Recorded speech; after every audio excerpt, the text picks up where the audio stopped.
ओम नमः सिद्धेभ्यः। ओम नमः सिद्धेभ्यः। जय श्री ओम नमः सिद्धेभ्यः। नमो अरहंताणं, नमो सिद्धाणं, नमो आयरियाणं, नमो उवज्झायाणं, नमो लोये सव्यसाहूणं। सिद्धे जिनिंद चंदे आयर्य उवज्झाय साहुगणे वंद्य सम्मदंसन चरितलब्धिं परुवेमो। जयन्त्यनवहमर्हन्तः सिद्धा सूर्योपदेशिकाः साधवो भव्यलोकस्य शरणोत्तममङ्गलम्। श्रीनागार्यतनूजाते शान्तिनाथोपरोधतः वृत्तिर्भव्यप्रबोधाय लब्धिसारस्य कथ्यते। संत श्रोमणी आचार्य विरट श्री विद्यासागर जी महाराज की जय। आचार्य विरट श्री समय सागर जी महाराज की जय। आचार्य विरट श्री प्रज्ञा सागर जी महाराज की जय। तीन कमनाओं करोड़ मुनि महाराज की जय। संपूर्ण आरिका माता जी की जय। आरिका रत्न चिंतनमती माता जी की जय। तो ग्रंथ प्रारंभ करने से पहले इनका व्याख्यान आवश्यक है। किनका? नाम का। नाम क्या है? श्री लब्धिसार जी। कर्ता कौन है? तो मूल कर्ता तो है सर्वज्ञ देव। सभी ग्रंथों के मूल कर्ता कौन होते हैं? सर्वज्ञ देव ही होते हैं, क्योंकि ये वाणी वहीं से आई है। उत्तरकर्ता आचार्य नेमिचंद्र सिद्धांत चक्रवर्ती। प्रमाण कितना है? 6 अधिकार हैं और 654 गाथाएं हैं। निमित्त राजा चामुंडराय। हेतु क्या है? तो साक्षात तो है अज्ञान निवृत्ति, और परंपरा जो है वो अभ्युदय निश्रेयस की प्राप्ति। जब न्याय पढ़ाते हैं तब उसमें प्रमाण का फल भी यही बताते। प्रमाण का फल क्या है? तो अज्ञान निवृत्ति हानोपादानोपेक्षाश्च फलम। अज्ञान की निवृत्ति होना और हे उपादेय और उपेक्षा का ज्ञान हो जाना। कौन सी वस्तु छोड़ने योग्य है, कौन सी वस्तु ग्रहण करने योग्य है और किसके प्रति उपेक्षा का भाव रहना चाहिए, आदि आदि। मंगल में क्या होता है? तो पंच परमेष्ठी को नमस्कार किया गया है और सम्यक्त और चारित्र की लब्धि कहने की प्रतिज्ञा की गई है। तो यहाँ पर भी जो मूल ग्रंथ का मंगलाचरण है उसमें भी पंच परमेष्ठी को नमस्कार किया गया है, और जो टीकाकार का मंगलाचरण है उसमें भी पंच परमेष्ठी को ही नमस्कार किया गया है। उसको भी देखते हैं। भव्य लोकस्य, अभी मूल का बाद में हम अर्थ लगाएंगे, अभी पहले वृत्तिकार का लगाते हैं। जो भव्य लोक, भव्य जीवों के लिए, भव्य लोकस्य यानी भव्य जीवों के लिए, दूसरी लाइन में आया है भव्य लोकस्य, साधवो भव्य लोकस्य। जो भव्य जीवों के लिए कैसे हैं? शरणोत्तम मंगलम। शरण है, उत्तम है और मंगल है। अपन पढ़ते ना चत्तारि शरणम बज्जामि, तो वही यहाँ पर है। शरण, उत्तम, चत्तारि लोकोत्तमा, चत्तारि मंगलम, ये 4 जो हैं तो वही भव्य जीवों के लिए शरण है, उत्तम है और मंगल स्वरूप हैं। वे अर्हंतः यानी अर्हंत, सिद्धा यानी सिद्ध, सूरी यानी आचार्य, उपदेश का यानी साधु, और साधवो यानी उपदेश का यानी उपाध्याय। हाँ सही, उपदेश का यानी उपाध्याय आएगा ना। हाँ, उपदेश का यानी उपाध्याय, और साधवा यानी साधु। तो ये साधु पर्यंत जो है 5 परमेष्ठी अनवहम यानी प्रतिदिन, अनवह अहम यानी दिन होता है, और अनुवहम यानी प्रतिदिन। अनु उपसर्ग लगा है, अनु प्लस अहम, ये क्या हो गया है? अहर यानी दिन होता है। अहरनिश शब्द है, अहरनिश, और अहन भी कहते हैं उसको। तो यहाँ रूप चलाया तो अनवहम बन गया। अनु उपसर्ग पूर्वक अहन शब्द को बना करके अनवहम रूप बन गया है। तो अनवहम यानी प्रतिदिन, अर्थात हमेशा, सदैव। जयंती सबसे पहला शब्द, जयंती जयवंत हो, अर्थात सर्वोत्कृष्ट रूप से विराजमान रहें। तो क्या कहा? जो भव्य जीवों के लिए शरण है, उत्तम है और मंगल स्वरूप हैं, वे अरहंत सिद्ध आचार्य, उपाध्याय और साधु प्रतिदिन अर्थात सदैव जयवंत हों, अर्थात सर्वोत्कृष्ट रूप से विराजमान रहें। दूसरे श्लोक का अन्वयार्थ देखें। श्री नागार्य तनुजाते शांतिनाथोपरोधतः, श्री नागार्य पुत्र शांतिनाथ के अनुरोधवश भव्य प्रबोधाय, दूसरी लाइन में, भव्य जीवों को उत्कृष्ट सम्यक ज्ञान की प्राप्ति के लिए लब्धिसारस्य, लब्धिसार ग्रंथ की वृत्ति यानी टीका कथ्यते कही जाती है। लब्धिसार ग्रंथ की रचना का आधार क्या है? तो ये देखिए कहाँ से अवतरित हुआ है लब्धिसार, कैसे आया हमारे सामने। तो कहते हैं जो षटखंडागम ग्रंथ है उसके अंदर अंतर्गत एक क्या है, जीव स्थान है। जीव स्थान खंड का नाम है ना। 6 खंडों में से एक खंड कौन सा है, यहाँ पर जीव स्थान। और उसके चूलिका नामक अधिकार की अर्थाधिकार की 8वीं चूलिका इसका आधार है। और क्या है आधार, तो कसाय प्रावृत्त के अंत के 6 अर्थाधिकार भी इसका आधार हैं। ये बता करके अब बताते हैं मूल मंगलाचरण में आचार्यों ने किसको नमस्कार किया है। सिद्धे जिनिंद चंदे आयर्य उवज्जाय साहुगणे वंद्य सम्मदंसन चरित्र लद्धिम परुवेमो। अन्वयार्थ क्या है, मैं नेमि चंद्राचार्य सिद्धे यानी सिद्धों को, जिनेन्द्र चंदे यानी जिनेन्द्र चंद्र अर्थात अरिहंतों को, आर्य उपाध्याय साहुगणे यानी आचार्य उपाध्याय व साधुओं को, वंदी यानी नमस्कार करके, सम्मत दर्शन चरित्र लब्धिम सम्यक दर्शन व सम्यक चारित्र लब्धि का परुवेमो वर्णन करता हूँ। यहाँ मुख्यता किसकी है, रत्नत्रय में सम्यक दर्शन की और सम्यक चारित्र की, है ना। सम्यक ज्ञान की मुख्यता नहीं है, ये दर्शन की प्राप्ति और चारित्र की प्राप्ति का अधिकार है। वो भी कैसे होना चाहिए, सम्यक होना चाहिए। तो मंगल और प्रतिज्ञा 2 चीज़ें यहाँ पर हैं। मंगल में क्या किया है, सिद्ध अरिहंत आचार्य उपाध्याय साधुओं की स्तुति करके यानी प्रणाम करके, और क्या करता हूँ, तो सम्यक दर्शन और सम्यक चारित्र की लब्धि का वर्णन करता हूँ। तो सिद्ध किसे कहते हैं, कृतकृत्य को सिद्ध कहते हैं। और अपनी आत्मा को जिसने प्राप्त कर लिया है वो सिद्ध है। जिनेन्द्र अरहंत किसे कहते हैं, जो जिनेन्द्र चंद्रमा की तरह सर्वलोक के प्रकाशक हैं। जो जिनेन्द्र देव चंद्रमा की तरह सर्वलोक के प्रकाशक हैं एवं सब लोक को आनंददायी हैं, उन्हें अरिहंत कहते हैं।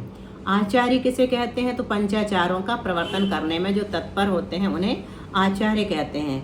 उपाध्याय जिनके पास जाकर भव्य जीव विनय से अध्ययन करते हैं। तो विनय शब्द की यहाँ पर महत्ता बताई गई है कि हम जो भी ज्ञान विनय पूर्वक अर्जित करते हैं वो निश्चित रूप से अगले भाव में हमारे साथ जाता है। और विनय पूर्वक अगर हम अर्जित नहीं करेंगे तो वो यहीं पहले ही छूट जाता है, बुढ़ापे में ही विस्मृति हो जाती है सब गाथाओं की, और जो याद करके रखते हैं ना। इसलिए विनय, हमारी क्लास में विजया जी हैं जो ज़बरदस्त विनय करती हैं हर की, अपने गुरुओं की, गुरुजनों की, शास्त्रों की, सबकी। तो इनसे हम भी शिक्षा लेते हैं कि ऐसी विनय सबके अंदर आए। और दीदी एक बार आज बोल रहे थे, बोल रहे थे सिर ढक के स्वाध्याय करना चाहिए ताकि वो जो पढ़ा है वो हमेशा साथ रहे। हाँ, तो इन लोग भी करेंगे आज से ऐसे। बहुत अच्छा वो है उपदेश आचार्य जी का। मंदिर में भी सिर ढक के ही रहना चाहिए। हाँ, मंदिर में भी जाना चाहिए। सामने भी हमेशा सिर पे पल्लू होना ही चाहिए, ऐसा मुझे लगता है। बिल्कुल बिल्कुल। तो साधु किसे कहते हैं, मोक्ष मार्ग की साधना आराधना करने वाले, देशांतर कालांतरवर्ती अथवा गुरुकुल के भेद से भिन्न ये साधु कहलाते हैं। आप इन सभी के समूहों को वंदन करके लब्धिसार ग्रंथ कहने की नेमिचंद्राचार्य ने क्या की है, प्रतिज्ञा की है। चदुगदि मिच्छो सन्नी पुण्यो गब्भज विशुद्ध सागारो पड़मुव सम्मम गेन्हदी पंचम वरलब्धिचरी मम्ही। चारों गतियों का, चदुगदि मिच्छो यानी चारों गतियों का मिथ्या दृष्टि जीव हो सकता है। वो कौन, जो प्रथमोपसम सम्यक्त को ग्रहण करता है। लेकिन उसकी पहली योग्यता क्या बताई, मिथ्या दृष्टि होना चाहिए। क्यों होना चाहिए मिथ्या दृष्टि, क्योंकि अगर सम्यक दृष्टि है तो प्रथमोपसम सम्यक्त ग्रहण करने की जरूरत ही नहीं है। तो मिथ्या दृष्टि होना चाहिए, पहली शर्त। दूसरी शर्त क्या है, संगी होना चाहिए, सन्नी। और तीसरी शर्त पुण्य यानी पर्याप्त। फिर गब्भज यानी गर्भज, विशुद्ध यानी मंद कषाई, सागारो साकार उपयोगी और साकार उपयोगी ज्ञानोपयोगी जीव। और पंचम वरलब्धि चरिमम्मी, 5वीं कर्ण लब्धि के उत्कृष्ट अनिवृत्ति कर्ण रूप परिणाम के अंतिम समय में। पंचम वरलब्धि यानी 5वीं कर्ण लब्धि के वर उत्कृष्ट परिणाम के अंतिम समय में। तो उत्कृष्ट परिणाम कब होंगे, अनिवृत्ति कर्ण रूप परिणाम उत्कृष्ट परिणाम होते हैं। उसके चरिमम्मी यानी अंतिम समय में पढ़मुव सम्मम गेन्नदी, प्रथमोपशम सम्यक्त को ग्रहण करता है। तो क्या बताया? प्रथमोपसम सम्यक। स्क्रीन चेंज करिए ना, क्या? स्क्रीन में तो पहले हाँ, चेंज स्क्रीन है में ना। मंगलाचरण ही दिखा रहे। अच्छा, तो पहले से क्यों नहीं बताया? अब दिखा? हाँ हाँ, अब दिखा। वो एक बार क्लिक करना पड़ता, बता दिया करो। प्रथमोपसम सम्यक्त की प्राप्ति की सामान्य पात्रता यहाँ पर बताई है। चतुर्गति का मिथ्या दृष्टि जीव, चारों गति का कोई भी मिथ्या दृष्टि जीव प्रथमोपसम सम्यक दर्शन प्राप्त कर सकता है, लेकिन शर्त क्या है? उसके साथ ही संगी होना चाहिए, यानी मन सहित होना चाहिए, असंगी नहीं। पूर्ण होना चाहिए, यानी पर्याप्तक होना चाहिए, अपर्याप्तक नहीं। गर्भज, मनुष्य त्रियंच गति में गर्भज जीव ही होना चाहिए, सम्मूर्छन नहीं। विशुद्ध होना चाहिए, मतलब क्षयोपशम लब्धि के प्रथम समय से प्रत्येक समय में अनंत गुणी विशुद्धि से बढ़ता हुआ होना चाहिए। पहली लब्धि का नाम क्या है? क्षयोपशम। उस लब्धि के प्रथम समय से ही प्रति समय अनंत गुणी विशुद्धि उसकी बढ़नी चाहिए, तब वो जाएगा कर्ण लब्धि में, नहीं तो नहीं जाएगा।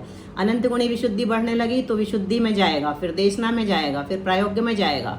लेकिन पहली शर्त है कि उसको विशुद्ध होना चाहिए। विशुद्ध मतलब क्षयोपशम लब्धि के प्रथम समय से ही प्रत्येक समय में अनंत गुणी विशुद्धि से बढ़ता हुआ होना चाहिए।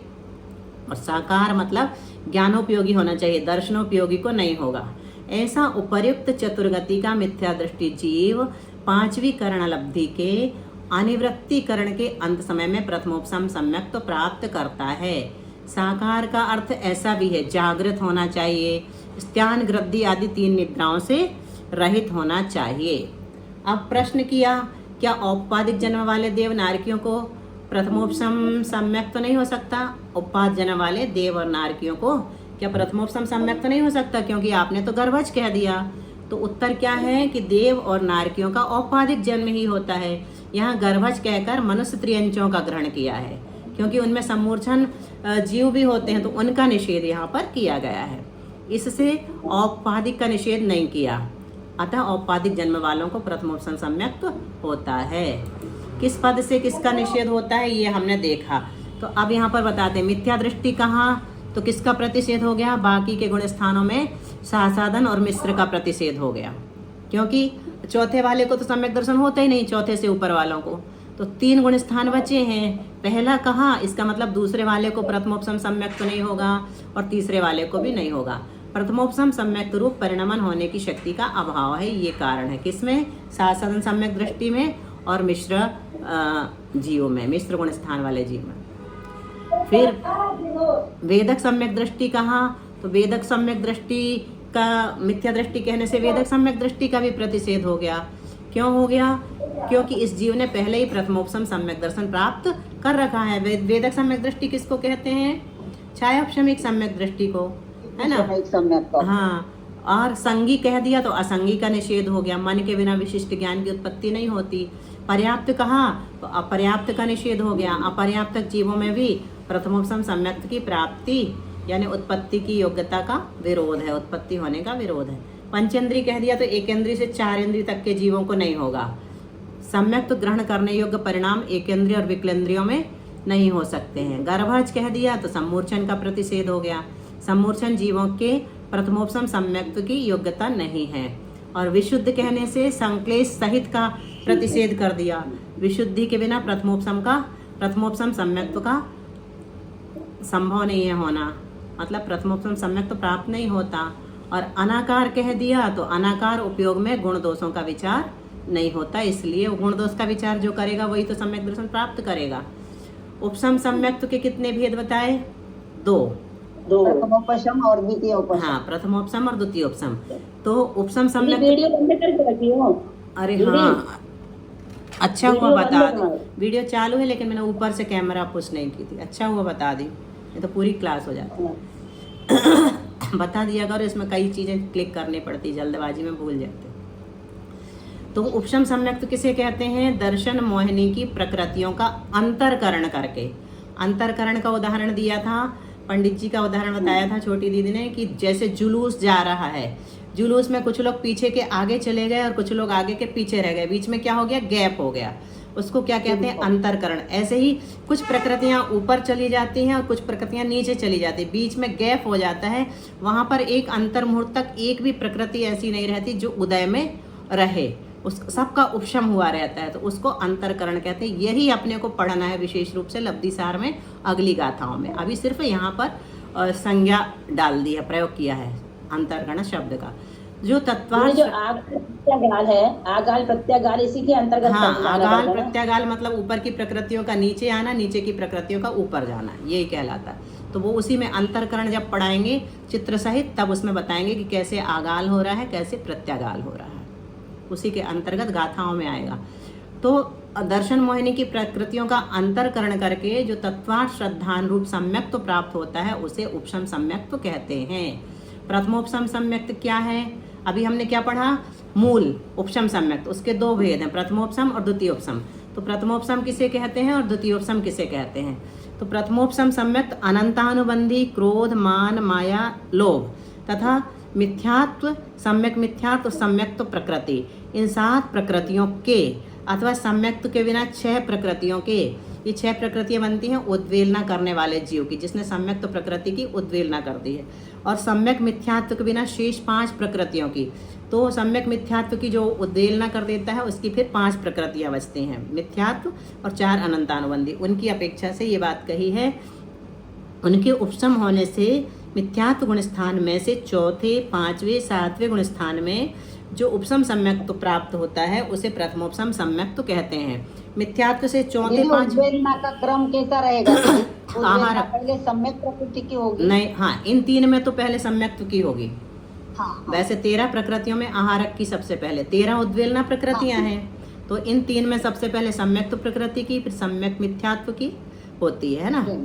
तो यहाँ पर क्या कहा कि उपशम होने से मिथ्यात्व गुण स्थान में से कहाँ जाएगा? चौथे, 5वें अथवा 7वें में। क्यों कहा ऐसा? क्योंकि कोई जीव जो मिथ्या दृष्टि है, सातिशय मिथ्या दृष्टि जो कर्ण लब्धि में है, वो अगर पहले से डायरेक्ट जाएगा तो कहाँ जाएगा? प्रथमोपशम करके चौथे में जा सकता है। और कहाँ जा सकता है? पहले से डायरेक्ट 5वें में जा सकता है। और कहाँ से जा सकता है? तो 6वें में नहीं जा सकता, सीधा 7वें में जाएगा, फिर 7वें से अंतर्मुहूर्तवाद 6ठे में आ जाएगा।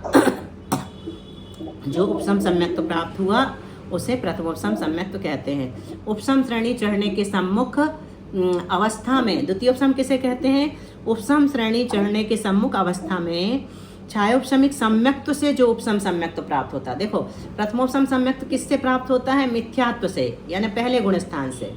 और द्वितीयोपशम सम्यक्त्व किससे प्राप्त होता है? चौथे गुण स्थान से। क्लियर हो गया? तो ये बात हमेशा याद रखना कि जब भी प्रथमोपशम सम्यक्त्व होगा, पहले गुण स्थान, इसलिए उसको प्रथम उपशम कहा है। पहली बार होता है इसलिए प्रथमोपशम नहीं कहा, वो पहले गुण स्थान से होता है इसलिए उसको प्रथमोपशम कहा। और द्वितीयोपशम जो है वो चौथे गुण स्थान से होता है, छायोपशमिक सम्यक दृष्टि को, है ना। तो उपशम श्रेणी चढ़ने के सम्मुख अवस्था में छायोपशमिक सम्यक्त्व से जो उपशम सम्यक्त्व प्राप्त होता है, उसे द्वितीयोपशम सम्यक्त्व कहते हैं। अनादि मिथ्या दृष्टि, जिस मिथ्या दृष्टि जीव ने, स्क्रीन दिख रही है मनीषा?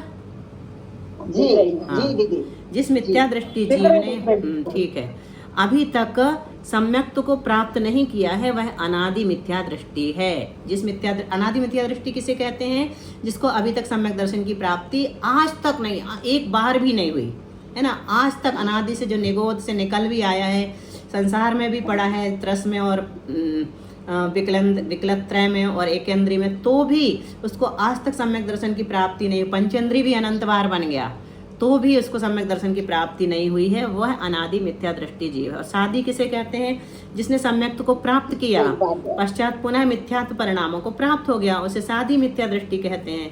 तो साधी मिथ्या दृष्टि जो है वो अभी सम्यक दृष्टि रहेगा कि मिथ्या दृष्टि? वर्तमान में मिथ्या दृष्टि ही रहेगा, लेकिन इतना है कि उसके मिथ्यात्व का प्रारंभ हो जाता है ना।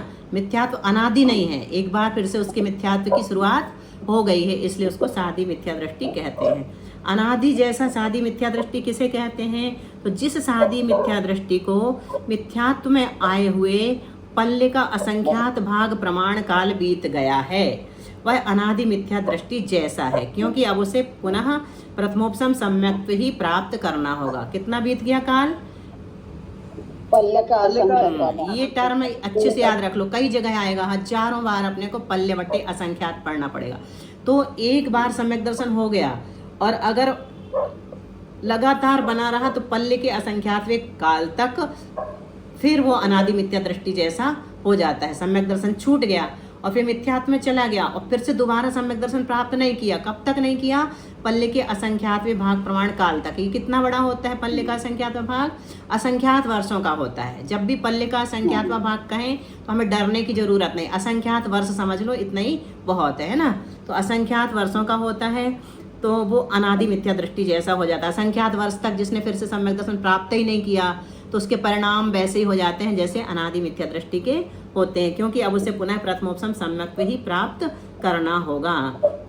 गतियों में सम्यक्त्व के बाह्य निमित्त देवनार की सभी द्वीप और समुद्रों में रहने वाले गर्भज, संगी, पंचेंद्री, पर्याप्त, त्रियंच। द्वीप और समुद्रों में कौन रहता है?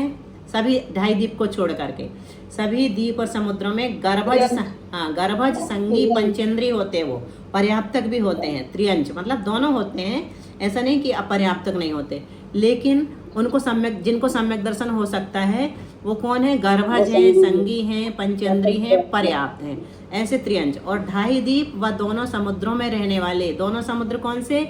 लवण समुद्र और कालोदधी समुद्र।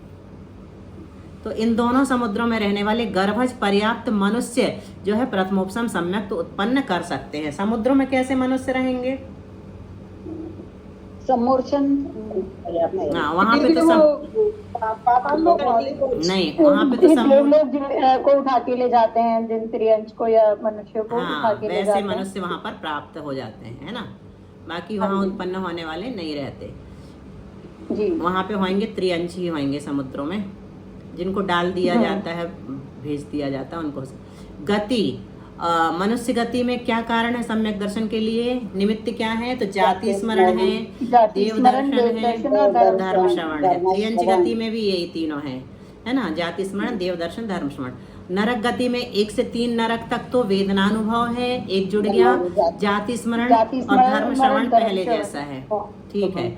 और 4 से 7वें नरक तक क्या है? वेदनानुभव और जाति स्मरण। क्या घट गया? क्या घट गया? धर्म श्रवण घट गया। अब देव गति में क्या है सम्यक दर्शन के निमित्त? तो भावनात्रिक अलग से लगाएंगे, जाति स्मरण, देव रिद्धि दर्शन, धर्म श्रवण और दिन कल्याणक। हाँ, ये कहाँ पे है? भवनात्रिक में है। फिर 1 से 12वें कल्प में क्या है? इसमें भी 4 कारण। हाँ, यही 4 कारण है ना। और 13वें सर्ग में पहुंच गए अपन, तो वहाँ 16वें तक जाति स्मरण भी है, धर्म श्रवण भी है, जिन कल्याणक दर्शन, देवर्धि दर्शन घट गया, है ना। हाँ, देवर्धि दर्शन घट गया 13वें से 16वें तक। और 9 ग्रेवक में क्या है? 2 बचे, देवर्धि दर्शन वहाँ पर नहीं है। हाँ, और अनुदिश और अनुत्तर में वो तो सम्यक दृष्टि ही होते हैं। हाँ, वहाँ पर सम्यक दृष्टि जीव ही उत्पन्न होते हैं। अब 5 लब्धियों के नाम गाथा नंबर 3 में बताते हैं। दीदी, इनका देवर्धि दर्शन क्यों हट गया? ये नहीं जाते हैं, इनको नहीं, इनके पास इतनी रिद्धियां होती हैं कि इनको दूसरों को देख के जलन नहीं होती होगी। हटाया है कुछ कारण, अपन पूछ लेंगे किसको हटाया है? ग्रेवेक वालों को, है ना। नहीं, 13वें से हटा दिया। हाँ, 13वें से लेकर ऊपर तक नहीं, 16वें तक को भी हटा दिया। हाँ, वहाँ भी हटा दिया, ठीक है। इसका कारण खोजेंगे अपन। इसलिए और नहीं खास होता होगा दीदी, उनको इसलिए नहीं होता होगा कि वो दूसरे का देखे और अपने में जलन हो, इसको समझ ही नहीं रहता होगा। वही कह रहे हैं, हमने तो वही कहा है। परंतु और भी कारण हो सकते हैं, वो अपन चिंतन करेंगे। खय उग समय विसोही देसन पा उग करण लधिया चत्तारि विसामण्णा कर्णम सम्मत चारित्ते। खय उग समय यानी क्षयोपशम, विशोही विशुद्धि, देशन देशना, पाउग प्रायोग, करण लब्धिया और करण, ये 5 लब्धियां हैं। उनमें से चत्तारि विसामण्णा, प्रथम 4 लब्धियां सामान्य हैं। कर्णम सम्मत चारित्ते, लेकिन जो कर्ण लब्धि है वह मात्र सम्यक व चारित्र प्राप्त होते समय होती है। 5 लब्धियों के नाम कौन से बताएं? क्षयोपशम, विशुद्धि, देशना, प्रायोग और करण, ठीक है। इनमें से प्रथम 4 लब्धियां सामान्य से भव्य अभव्य दोनों को हो सकती हैं, दोनों को ही होती हैं, परंतु कर्ण लब्धि केवल भव्य जीवों को सम्यक्त और चारित्र के प्राप्त होते समय ही होती है। अब बताते हैं क्षयोपशम लब्धि क्या है। कम्मल पडल सत्ती पड़ी समय मनंत गुण विहीन कमा हो दुनु दीरदि जदा तदा खौब समलद्धि दू। जदा यानी जब, कम मल पड़ल सत्ती, अप्रशस्त कर्म समूह की शक्ति, पाप प्रकृतियों की शक्ति यानी फल देने की शक्ति, पड़ी समयम यानी प्रत्येक समय में, अनंत गुण विहीन कमा क्रम से अनंत गुणहीन हो करके, होदून यानी हो करके, उदिरदि उदय में आती है, तदा यानी तब, खौबसम लब्धि दू क्षयोपशम लब्धि होती है। क्या बताया? अप्रशस्त कर्म समूह की शक्ति यानी पाप प्रकृतियों की अनुभाग शक्ति, घाती अघाती दोनों कर्मों की, दोनों अप्रशस्त में कौन कौन आ जाते हैं? अघातीय कर्मों की पाप प्रकृतियां, और घातीय कर्म तो पूरा का पूरा पाप रूप ही है ना। तो 47 और प्लस वो आ जाती हैं अप्रशस्त प्रकृतियां, 63 आदि जितनी भी है। उदय आती हुई सारी पाप प्रकृतियों का अनुभाग, दोनों कर्मों की उदय आती हुई सारी पाप प्रकृतियों का अनुभाग प्रत्येक समय में कैसे उदय में आता है? अनंत अनंत गुणाहीन होकर के उदय में आता है। उस समय क्या होता है? जो जीव की विशिष्ट दशा बनती है उसको क्षयोपशम लब्धि कहते हैं। अब क्षयोपशम अलग चीज है और क्षयोपशम लब्धि अलग चीज है। क्या अंतर है दोनों में? तो क्षयोपशम जो है वो मात्र घातीय कर्मों की देशघाती प्रकृतियों में ही पाया जाता है, क्योंकि क्षयोपशम की परिभाषा ही है ना, देशघाती प्रकृतियों का उदय, सर्वघातियों का हाँ बोलो।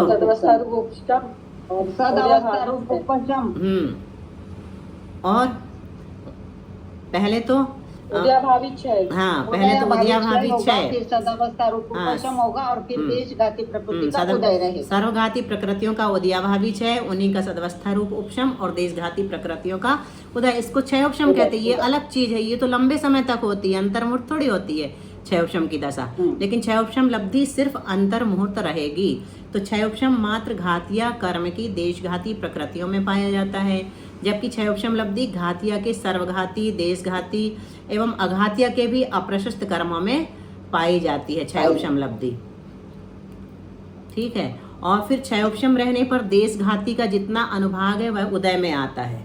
क्षयोपशम रहने पर देशघाती का जितना अनुभाग है वह उदय में आता है, और क्षयोपशम लब्धि में प्रत्येक समय में अनंत गुणा घटता हुआ अनुभाग उदय में आता, उतना नहीं आता, अनंत गुणाहीन उदय में आता है।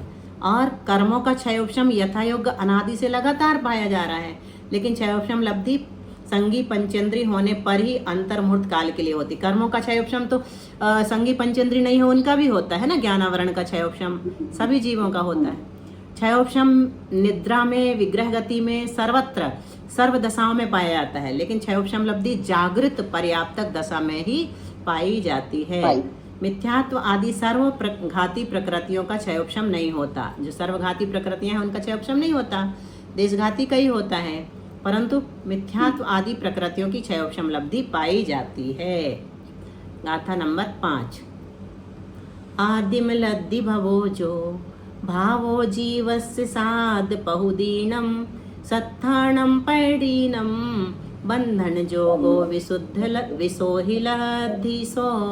आदिम लद्धि भवो, आदिम कौन सी है? पहली क्षयोपशम लब्धि। इसके उत्पन्न होने पर साध बहुदीनम, साता आदिक प्रशस्त प्रकृतियों के, साध बहुदीनम सत्थाणम पैडीनम, साता आदिक प्रशस्त प्रकृतियों के बंधन जोगो, बंध के योग्य, जो जीवस्य, जो जीव का, भाव यानी परिणाम है, भावो परिणाम है, सो विसोहि लब्धि, वह विशुद्धि लब्धि है। विशुद्धि लब्धि किसे कहा? पहली क्षयोपशम लब्धि के होने पर मिथ्या दृष्टि जीव के साता आदिक प्रशस्त प्रकृतियों के बंध योग्य जो धर्मानुराग रूप परिणाम होते हैं उसे विशुद्धि लब्धि कहते हैं। हमेशा विशुद्धि की परिभाषा अपन बनाते ना, साता वेदनी के बंध योग्य परिणाम, ये इस गाथा में आए हैं, अपन रट लेंगे सब गाथाएं, 5वीं गाथा में आए हैं विशुद्धि की परिभाषा। क्षयोपशम लब्धि और विशुद्धि लब्धि में अंतर क्या बनेगा? तो क्षयोपशम लब्धि में अप्रशस्त कर्मों की प्रत्येक समय में अनंत गुणाहीन शक्ति होना अपेक्षित है, ये अभी बता दिया। लेकिन विशुद्धि लब्धि में साता आदि शुभ प्रकृतियों के बंध योग्य ही विशुद्धि होती है, असाता आदि के योग्य संक्लेश परिणाम नहीं होते। पढ़ लिया है इसलिए थोड़ा फास्ट ले रहा है ना। छद्दव्य नवपयत्थो पदेशियर सूरी पहुदिला हो जो देशिद पदत्थ धारण लाहो वा तदिय लद्धि दू। जो छह द्रव्य छद्रव्य नौ पयर्थो पदेशयर, छह द्रव्य और 9 पदार्थों के उपदेश करने वाले। सूर्य पहुदी लाहो, आचार्य आदिकों का लाभ, वा यानी अथवा देशित पदत्त धारण लाहो, जो उपदेशित पदार्थ के धारणा की प्राप्ति, जो कभी हमने सुना है, पूर्व में भी सुना है, उसकी हमें आज धारणा बन गई, तो वह तदीय लब्धि, वह तीसरी देशना लब्धि है। 6 द्रव्य 5 अस्तिकाएं 7 तत्व 9 पदार्थ के उपदेश दाता कौन है? आचार्य आदि, उनका लाभ होना तथा चिर अतीत काल में कभी भी उपदेशित पदार्थों को जो हमने सुना है उसकी हमें धारणा बन जाए, उस समय बन गई हो तो अभी याद आ जाए जाति स्मरण आदि से, वो देशना लब्धि कहलाती है। प्रश्न बनता है कि नरक में देशना लब्धि के बिना सम्यक दर्शन की प्राप्ति कैसे होती है? तो नरकादि भवों में पूर्व भव में शास्त्र के द्वारा धारण किए गए तत्वार्थ के संस्कार के बल से सम्यक दर्शन की प्राप्ति होती है। अपन जो संस्कार लेके जाते हैं ना, वो चारों गतियों में चले जाते हैं, तो उसके बल से जहाँ पर उपदेश नहीं भी मिलता वहाँ पर भी वो संस्कार काम आ जाते हैं और सम्यक दर्शन में निमित्त बन जाते हैं। एक गाथा और लेते हैं, समय होने वाला है, बंद हो जाएगा अपने आप। अपना अपना नमोकार मंत्र पढ़ लेंगे और स्तुति। अंतो कोडा कोडी विट्ठाने ठिदिरसाण जमकरणम पाउग्गलद्धि नामा भव्वा भव्ये सुसामन्ना। जम यानी जो, ठिदि रसाण, ठिदि यानी स्थिति, रस यानी अनुभाग, स्थिति व अनुभाग को अंतो कोडा कोडी विट्ठाने करणम, स्थिति को तो अंतः कोडा कोडी कर देते हैं और अनुभाग को द्विस्थानी कर देते हैं। तो जो स्थिति को अंतः कोडा कोडी व अनुभाग को द्विस्थानी करती है वह पाउग्ग लब्धि नामा, वह प्रायोग्य लब्धि है। बस प्रायोग्य लब्धि किसे कहते हैं पूछेंगे तो अपन क्या जवाब देंगे? जो स्थिति को तो अंतः कोडा कोडी कर देती है और अनुभाग को द्विस्थानी कर देती है वह प्रायोग्य लब्धि है। अर्थात कर्मों की स्थिति अंतः कोडा कोडी करती है और जो चतुस्थानगत अनुभाग है उसको द्विस्थान रूप करती है। ये किसको होती है? तो द्वितीय स्थान है ना दीदी, द्विस्थानीय जो शब्द आया वो द्वितीय स्थान है ना, द्विस्थानीय। भव्वा भव्येषु सामान्य, यह लब्धि जो है भव्य व अभव्य जीवों को सामान्य रूप से होती है। प्रायोग्य लब्धि किसे कहते हैं? तो जो कर्मों के स्थिति सत्व को अंतः कोड़ा कोड़ी का, उदय में आने वाले कर्मों को अंतः कोड़ा कोड़ी नहीं कर सकते, जो सत्ता में पड़े हुए हैं, है ना। उदय में आया वो तो समझ लो खिर गया, जो पड़े हुए हैं उनको कर दिया अंतः कोड़ा कोड़ी, तो अब वो जब उदय में आएंगे तो अंतः कोड़ा कोड़ी स्थिति के रूप में उदय में आएंगे, अंतः कोड़ा कोड़ी के हिसाब से आएंगे। और कर्मों के अनुभाग सत्व को कितना कर देते हैं? द्विस्थानी कर देते हैं। ये बना हुआ है, अंतः कोड़ा कोड़ी प्रमाण था, इतना काट दिया, इतना मात्र बचा। और ये क्या है? स्थिति इतनी थी, मान लो 70 कोड़ा कोड़ी, 30 कोड़ा कोड़ी, कितनी भी थी, ऊपर की पूरी काट के एक कांडक घात से हटा दिया, बिल्कुल जैसे गन्ने को बीच से 2 टुकड़े कर दो। और नीचे का ये जो बचा है इतना, ये अंतः कोड़ा कोड़ी प्रमाण काल बचा है इस कर्मों का, है ना, सिर्फ सभी कर्मों का, ये आयु को छोड़कर 7 कर्मों का। और ये अनुभाग ऐसे आड़े ट्रायंगल में बताया जाता है, ये हमेशा याद रखना, बार बार आएगा। सीधा ट्रायंगल होगा तो ये किसका है? स्थिति का है, और आड़ा ट्रायंगल होगा तो अनुभाग का है। तो ये था, ये शैल रूप अनुभाग था और ये अस्थि रूप अनुभाग, दोनों को काट दिया, खत्म कर दिया कांडक घात के द्वारा। कौन सा बचा? लता और दारू रूप बचा, तो द्विस्थानीय बचा लिए, ये एक स्थानीय एक स्थानीय, है ना। कर्सर दिखता है ना हमारा? हाँ, दिख रहा। हाँ, ठीक है। अंतः कोड़ा कोड़ी जिन कर्मों की स्थिति तो जैसे मतलब एक कोड़ा कोड़ी से ज्यादा है उनको तो अंतर कोड़ा कोड़ी कर दिया, लेकिन कुछ कर्मों की स्थिति तो और भी बहुत कम होगी, उनकी कोई जरूरत नहीं करने की। अंतर्मूर्त भी उनकी नहीं, उनकी तो अंतर्मूर्त की भी स्थिति रहती है, उनको नहीं करेंगे, वो तो ऑलरेडी है ही, वो जितनी, हाँ, वो कम ही रहेगी। तो अंतः कोड़ा कोड़ी किसे के, हाँ बोलो। दीदी, उदय में आने वाले जो, वो तो उदय में ही आएंगे, फिर सत्ता में जो पड़े उनकी स्थिति है। हाँ, सत्ता की है, सत्ता में भी कुछ कम स्थिति वाले कर्म पड़े हैं ना, तो उनकी अंतः कोड़ा कोड़ी के अंदर ही है, वो तो उसकी जरूरत नहीं है। अंतः कोड़ा कोड़ी किसे कहते हैं? 1 करोड़ से ऊपर और 1 करोड़ गुणित 1 करोड़ के नीचे, से कम, उससे नीचे, उसे अंतः कोड़ा कोड़ी कहते हैं। ये सिंबल बना दिया, 1 करोड़ से ऊपर वाला सिंबल है ये, अंतः कोड़ा कोड़ी के पहले जो लगा, और 1 कोड़ा कोड़ी से कम वाला सिंबल ये है। अंतः कोड़ा कोड़ी 1 करोड़ से ऊपर और अंतः कोड़ा कोड़ी किसे कहते हैं, ये पहले अलग से लो। अंतः कोड़ा कोड़ी किसे कहते हैं, तो 1 करोड़ से तो ऊपर होता है और 1 कोड़ा कोड़ी से नीचे होता है। ये इससे नीचे वाला यहाँ आएगा, इससे ऊपर, ये ऊपर का निशान है ना, ये वाला है ना। अंतः कोड़ा एक साइड तो बने कम बने, तो अंतः कोड़ा कोड़ी, और इसके बीच में देखो तो 1 करोड़ से ऊपर अंतः कोड़ा कोड़ी, ये ऊपर वाला निशान है। और अब अंतः कोड़ा कोड़ी और 1 कोड़ा कोड़ी के बीच में देखो तो अंतः कोड़ा कोड़ी इससे नीचे हो गया, पिछला हिस्सा दिख रहा है यहाँ। क्लियर हुआ कि नहीं, फिर से बताएं। 1 करोड़ के बाद उल्टा बनना था, क्योंकि 1 करोड़ से ज्यादा है। 1 करोड़ अंतः कोड़ा कोड़ी जो है, इसको बीच में अलग से अपने दिमाग में रखो, ठीक है। 1 मिनट बचा है, बताते। 1 करोड़ और अंतः कोड़ा कोड़ी को देखो तो 1 करोड़ से ऊपर वाला निशान है कि नहीं दोनों के बीच में, इतना समझ में आ गया। 1 करोड़ कम है ना अंता कोड़ा कोड़ी से। हाँ 1 करोड़ कम है, ये बताया 1 सुनो, करोड़ कम है और सुनो, 1 कोड़ा कोड़ी 1 मिनट पारुल 1 मिनट रुको। अंतः कोड़ा कोड़ी और 1 कोड़ा कोड़ी को देखो, दोनों के बीच में जो निशान बना है वो अंतः कोड़ा कोड़ी उससे कम है, तो 1 कोड़ा कोड़ी से नीचे और 1 करोड़ से ऊपर, इसे अंतः कोड़ा कोड़ी कहते हैं। बस ये चार्ट बाद में समझाएंगे, समय अपना हो गया है, आधा 1 मिनट बचा है, जिनवाणी स्तुति कर ले। बहुत अच्छा लगा दीदी, बहुत ही अच्छा। रिवीजन से ज्यादा अच्छा पक्का हो जाएगा, इसलिए करते चलेंगे बीच में। गाथा हो गई ना तो अपन रिवीजन ही कर लिया, रिवीजन करेंगे, ज्यादा जल्दी आगे नहीं बढ़ेंगे। क्या बोल रही मनीषा? कुछ त्याग किया है सामूहिक सबने? नहीं अभी नहीं किया, आज सोच लेंगे, कल कर लेंगे, अभी नहीं किया।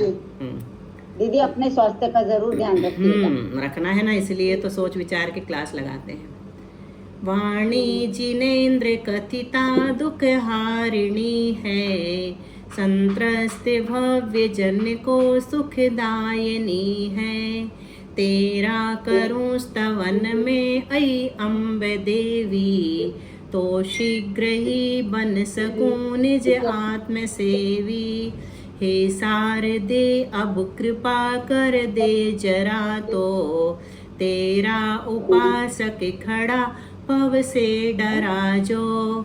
माता विलंब करना मत मैं पुजारी, आशीष दो बन सकूं बस निर्विकारी। 9 बार नमोकार मंत्र।